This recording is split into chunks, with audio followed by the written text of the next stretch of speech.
ওয়ালাইকুম রহমতুল্লাহি বরাকাতু। সম্মানিত প্রিয় দর্শক শ্রোতা, আপনারা সবাই কেমন আছেন? আলহামদুলিল্লাহ, আমি ভালো আছি। এই দেখেন আমার বড় ছেলে মোহাম্মদ ইউসুফ বিন হেলালি, ওনার মাদ্রাসা থেকে এখন নিয়ে আসলাম।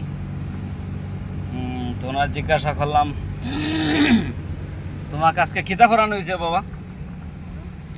তোমার কি পড়ানো হয়েছে? নকশা। আর কিতা? ইংলিশ। আর কিতা? বাংলা। আর কি? অঙ্ক। আর কি? হাদিসও পড়াইলিছেন? ওই দেখো আমার ছেলে মোহাম্মদ ইউসুফ বিন হেলালি। আগাও, সালাম করো করে। আসসালামু আলাইকুম। খাও সবাই। আসসালামু আলাইকুম। বলে আপনারা সবাই ভালো আছেন নি? আপনারা সবাই ভালো আছেন নি? আমার লাগে সবাই দোয়া করবা। আমার লাগি সবাই দোয়া করবা।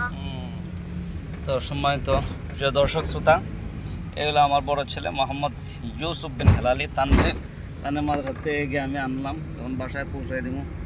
আপনারা দোয়া করবা আমার ছেলের জন্য। আসসালামু আলাইকুম রহমতুল্লাহ বরাকাতুহু।